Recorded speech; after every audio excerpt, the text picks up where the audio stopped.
Reliance ઇન્ડસ્ટ્રીના chairman Mukesh અંબાણીના નાના પુત્ર અનંત અંબાણી અને રાધિકાના લગ્ન 12 જુલાઈના રોજ થનાર આ દિવસોમાં ચર્ચામાં છે. મુંબઈમાં યોજાનાર આ હાઈ પ્રોફાઇલના લગ્ન પહેલાની અનેક ઇવેન્ટો થઈ ચૂકી છે. દરમિયાન અંબાણી પરિવારે મંગળવારે 2 જુલાઈના રોજ અનંત અને રાધિકાના લગ્ન પહેલા મહારાષ્ટ્રના થાણેમાં વંચિત અને ગરીબ વર્ગના લોકો માટે ભવ્ય સમૂહ લગ્નનું આયોજન કર્યું હતું. અંબાણી પરિવારે મુંબઈથી લગભગ 100 કિલોમીટર દૂર પાલઘર વિસ્તારમાં 50થી વધુ વંચિત યુગલના સમૂહ લગ્નનું આયોજન કર્યું હતું.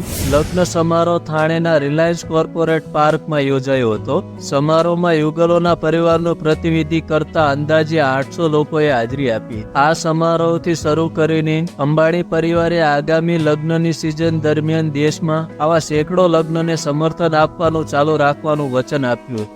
આ સમારોહમાં મુકેશ અંબાણી પોતાની પત્ની નીતા અંબાણી સાથે પણ હાજર રહ્યા હતા. આ અંગે અંબાણી પરિવાર દ્વારા એક કાર્ડ પણ જારી કરવામાં આવ્યું હતું. આ સમૂહ લગ્ન જેનું આયોજન શરૂઆતમાં પાલઘરમાં સ્વામી વિવેકાનંદ મંદિરમાં કરવામાં આવ્યું હતું, તે પછીથી થાણે શિફ્ટ કરવામાં આવ્યું હતું. અંબાણી પરિવાર દ્વારા ઉમદા ઇસરા તરીકે સમૂહ લગ્નનું આયોજન 2 જુલાઈ 2024ના રોજ સાંજે 4:30 વાગ્યે કરવામાં આવ્યું હતું. સમારંભ સુચાર રહે અને તે કોઈ પણ વિક્ષેપ વગર ચાલુ રહે તે માટે સ્થળમાં આ ફેરફાર કરવામાં આવ્યો હતો. આ કાર્ડમાં કહેવામાં આવ્યું હતું કે RIL ચીફ મુકેશ અંબાણી અને તેમના પત્ની નીતા અંબાણી પણ આ સમૂહ લગ્નમાં હાજરી આપવાના છે. નીતા અંબાણી અને મુકેશ અંબાણીએ તેમના પરિવારના સભ્યો સાથે સમૂહ લગ્નમાં હાજરી આપી હતી અને દંપતીની તેમની હાર્દિક શુભેચ્છા પાઠવી હતી. દરેક યુગલને શુભેચ્છા ભેટ તરીકે મંગળસૂત્ર, વીંટી અને નાકની ચૂક સહિત સોનાના દાગીના આપવામાં આવ્યા હતા. નવવધુઓને અંગૂઠાના સડા અને પાયલ જેવા ચાંદીના દાગીનાઓ પણ આપવામાં આવ્યા હતા.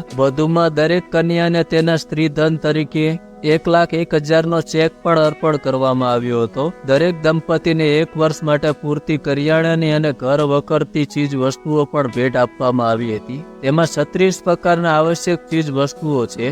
દીકરાના લગ્ન પહેલા જ અંબાણી પરિવારે કર્યું દાન. તો મિત્રો, આવા અનેક દાન કર્યા છે. આના વિશે તમે શું કહેશો? કમેન્ટ જરૂર કરજો. વિડીયો પસંદ આવ્યો તો વિડીયોને લાઇક, શેર અને સબસ્ક્રાઇબ કરો અને આવા જ વિડીયો જોવા માટે અમારી સાથે જોડાયા રહો.